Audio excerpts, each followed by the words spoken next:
Welcome. आपका study with arts में स्वागत है। आज का जो हमारा टॉपिक है वो कार्बोहाइड्रेट्स है। तो कार्बोहाइड्रेट क्या होते हैं जो हमारी लाइफ में एनर्जी प्रोवाइड कराते हैं, और सबसे इम्पॉर्टेंट रोल कार्बोहाइड्रेट का ही होता है। ये आज हमारे लर्निंग ऑब्जेक्ट्स हैं। सबसे पहले हम इंट्रोडक्शन ऑफ कार्बोहाइड्रेट पढ़ेंगे, फिर definition of carbohydrate, classification of carbohydrate, describe dietary fibre, identify source and function of carbohydrate, understand energy value of food and unit of energy, understand BMR, analyse the factor affecting BMR और learn the calculation of BMR। तो जो carbohydrate होता है वो 3 चीज़ से मिलकर बना होता है, कार्बन, हाइड्रोजन एंड ऑक्सीजन। और कार्बोहाइड्रेट जो होता है ना वो लेस एक्सपेंसिव होता है और बहुत ही ज़्यादा अमाउंट में हमारे इन्वायरमेंट में होता है, ईज़िली ऑब्टेनेबल है, मतलब जल्दी हम उसे उगा भी सकते हैं और डाइजेस्ट के लिए भी रेडी होता है in the form of nutrient. तो मेजर सोर्स एनर्जी का कार्बोहाइड्रेट है, ये सब इन्फॉर्मेशन है थोड़ा बहुत। और made by plant from CO2 and water. Plant भी कार्बोहाइड्रेट बनाता है CO2 से और वाटर से, यूजिंग एनर्जी फ्रॉम सन। और कार्बोहाइड्रेट की जो सबसे मेन जो है जिससे हमें पता चलता है कि कार्बोहाइड्रेट है, जो केमिकल नेम है उसकी एंडिंग OSE से होता है, जैसे ग्लूकोज हो गया, फ्रक्टोज हो गया।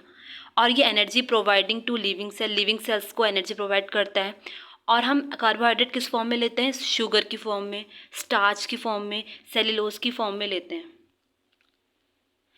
तो अगर हम कार्बोहाइड्रेट की क्लासिफिकेशन देखें तो कार्बोहाइड्रेट 2 तरह के क्लासिफिकेशन में डिवाइड होता है, सिंपल और कॉम्प्लेक्स। सिंपल जो होता है वो मोनोसेक्राइड, डाइसेक्राइड में फर्दर क्लासीफाई होता है, फिर मोनोसेक्राइड एल्डोज में, कीटोज में, और एल्डोज लास्ट क्लासीफाई होता है ट्रायोस, टेट्रोस, पेंटोस और हेक्सोस। अगर हम कॉम्प्लेक्स की बात करें तो कॉम्प्लेक्स पॉलीसेक्राइड में होता है और ओलिगोसेक्राइड में भी होता है। यहाँ पे है नहीं मेंशन, लेकिन ओलिगोसेक्राइड भी होता है। पॉलीसेक्राइड के 2 फर्दर क्लासीफाई हैं, होमोपॉलीसेक्राइड और हेट्रोपॉलीसेक्राइड। तो आप इसका स्क्रीनशॉट ले लेना, और ये आपको ईजी रहेगा कि आप ताकि आगे जाके रिमेंबर कर सके अच्छे से।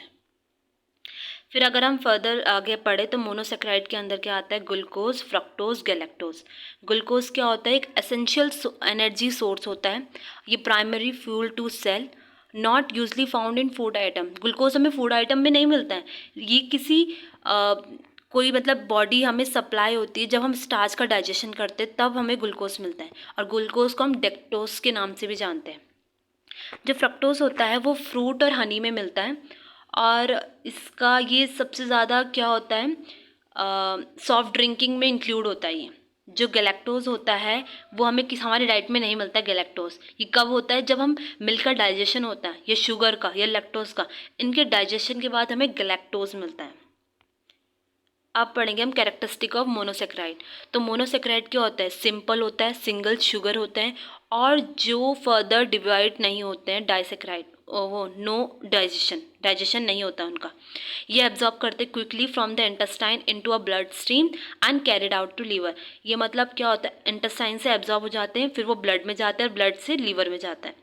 और ये एंजाइम को convert bye enzyme into glycogen में कन्वर्ट होता है लीवर में। फिर हमारे पास आ गया डाइसेक्राइड। डाइसेक्राइड के 3 होते हैं, लैक्टोज, सुक्रोज और माल्टोज।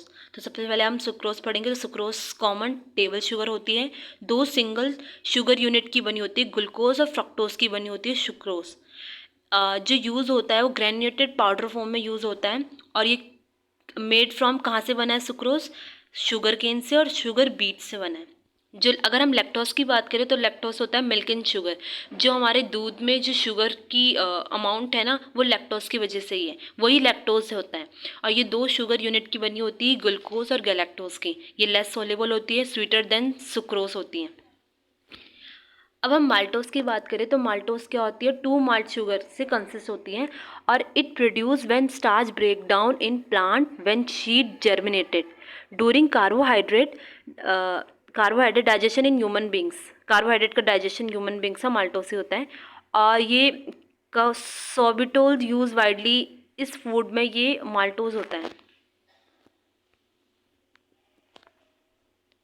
फिर अब हम पढ़ेंगे कॉम्प्लेक्स कार्बोहाइड्रेट। एंड पॉलीसेक्राइड भी बोलते हैं जिसे। ये 3 तरह के होते हैं, starch, glycogen and dietary fibre. Starch जो होता है वो plant polysaccharide compose of glucose. और मेजर सोर्स इसका ग्रेन, लेग्यूम्स और ट्यूबर्स है। ये ब्रेक डाउन होता है फ्रॉम स्लोली और ये सप्लाई करता है एनर्जी फॉर्म। जो ग्लाइकोजन होता है वो it's a animal polysaccharide compose of glucose. ये manufacture and store in liver and muscles में स्टोर होता है। और ये कहाँ फाउंड होता है? एक्सटेंडेड इन मीट में फाउंड होता है। डाइटरी फाइबर क्या है? ये एक स्ट्रक्चरल पार्ट है प्लांट का। ये कहाँ फाउंड होता है? वेजिटेबल, ग्रेन्स, फ्रूट्स और लेग्यूम। नो स्टार्च, पॉलीसेक्राइड, मतलब इसमें कोई स्टार्च नहीं होता है, ये पॉलीसेक्राइड है। और it include cellulose, hemicellulose, pectins, gums and mucilages. Fibres, 2 तरह के फाइबर्स होते हैं, soluble fibre, insoluble fibre. Soluble fibres क्या करते हैं? ये अटैच होते हैं, attract water and turns into a gel during digestion. Soluble fibre क्या करते हैं? ये वाटर से अटैक करते हैं और जेल में कन्वर्ट हो जाते हैं डाइजेशन में जब होता है। ये स्लो डाइजेशन होता है, बहुत ही धीरे डाइजेस्ट होता है ये सॉल्युबल फाइबर। और ये कहाँ फाउंड होता है? नट्स में, सीड में, बीन्स में, वेजिटेबल, फ्रूट्स में मिलता है। Some type of soluble fibre may be help for lower risk of heart disease. और जो सॉल्युबल फाइबर है ना, जो थोड़ा बहुत सॉल्युबल फाइबर होता है वो हार्ट डिजीज की रिस्क जो है वो कम करने में हेल्प करता है। इनसॉल्युबल फाइबर क्या होता है? Found in food as wheat, bran, vegetables and whole grain और add bulk to stool. Soluble fibre की जो बेनिफिट्स और फंक्शन क्या हैं? Bind with fatty acid. Soluble fibre क्या होता है? फैटी एसिड के साथ बाइंड जाता है। और लोअर टोटल कोलेस्ट्रॉल, मतलब LDL, कोलेस्ट्रॉल को कम करने में कम करता है। हार्ट रिस्क को रिड्यूस करने में हेल्प करता है। Regulation of blood sugar. और इनसॉल्युबल की क्या फंक्शन है? पहले ये मूव करता है, बल्क थ्रू इंटेस्टाइन से मूव हो जाता है। ये कंट्रोल करता है बैलेंस ऑफ पीएच। ये प्रमोट करता है रेगुलर बाउल मूवमेंट को और रिमूव करता है टॉक्सिक वेस्ट को। ये हेल्प करता है to prevent colon cancer by keeping optimum pH. Caloric value देखा जाए तो provide the primary fuel of the body. Carbohydrate burns in a body at rate 4 kilocalories per gram. It finished readily available energy for physical activities and function. 40% of total energy in food should come from carbohydrates. 60 से 80% day energy need is made from carbohydrate in the form of starch. अगर हम carbohydrate की caloric and न्यूट्रिटिक density देखें तो जो caloric density refers करती है high concentration of energy in smaller amount of food for 3 energy. Or fats are foods high in fat and high caloric density.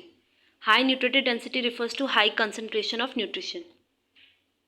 ये हमारे सोर्सेज हैं कि हमें कहाँ कहाँ मिलता है। जैसे ग्लूकोज हमारे फ्रूट्स में मिलता है, हनी में मिलता है। फ्रक्टोज हमारे फ्रूट्स हनी में मिलता है। गैलेक्टोज हमारे does not occur free in the form of foods. ऐसे डाइसेक्राइड के, ऐसी पॉलीसेक्राइड्स के, ऐसी पॉलीसेक्राइड जो डाइजेस्टेबल है और जो इनडाइजेस्टेबल है। डाइटरी सोर्स क्या है इसमें? Sugar, starch, cellulose, pectin.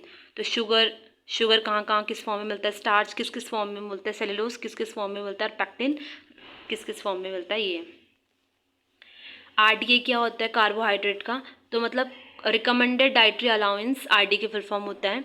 और हमें मिनिमम कितना लेना चाहिए ये इस अकॉर्डिंग दे रखा है इसमें। फंक्शन क्या कार्बोहाइड्रेट के? पहला जो हमें एनर्जी प्रोवाइड कराता है।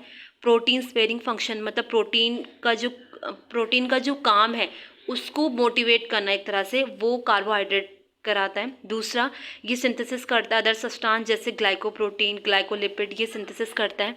ये प्रमोट करता है कंप्लीट लिपिड मेटाबॉलिज्म, ये उसको भी प्रमोट करता है।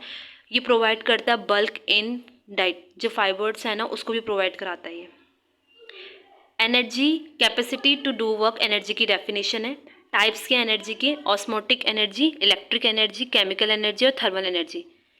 ऑस्मोटिक क्या करता है? जो मेंटेन करता है ट्रांसपोर्टेशन ऑफ न्यूट्रिशन, उसको बोलते हैं ऑस्मोटिक एनर्जी। इलेक्ट्रिकल एनर्जी जो ट्रांसमिट करता है नर्व इम्पल्स को। केमिकल एनर्जी से सिंथेसाइज करता है न्यू कंपाउंड को। और थर्मल एनर्जी क्या होता है? जो हीट रेगुलेशन में हेल्प करता है। अगर हम एनर्जी की यूनिट देखें तो किलो पर जूल्स होती है। ठीक है। BMR क्या होता है? It is measure the energy required by activities of resting tissue. Factor affecting of BMR क्या होता है, ग्रोथ में, प्रेगनेंसी में, हैबिट का द फैक्टर्स है कि बीएमआर किस किस का अलग अलग हो सकता है, ग्रोथ का अलग हो सकता है, प्रेगनेंसी का, एज का, फास्टिंग का, height, under nutrition, starvation, stress, fever, body composition, smoke and caffeine, ये सब हैं इसके फैक्टर्स अफेक्टिंग बीएमआर। बीएमआर की कैलकुलेशन हम कैसे करते हैं, ये दे रखा है उसमें। कार्बोहाइड्रेट डेफिशिएंसी डिसीज़, जब हमें कार्बोहाइड्रेट की कमी हो जाएगी हमारी बॉडी में तो क्या होगा, ग्लूकोज लेवल, ब्लड का जो ग्लूकोज लेवल है वो डिक्रीज हो जाएगा, वो इफेक्ट करेगा सबसे ज़्यादा। और utilise of fat and amino acid will resulting acidosis, ketosis and loss of cellular protein. और अगर हमने एक्सेस में कार्बोहाइड्रेट ले लिया तो हम क्या हो सकता है, टाइप 2 डायबिटिक मेलाइटस हो सकता है, डेंटल कैरीज हो सकता है, ओबेसिटी हो सकता है। Thank you.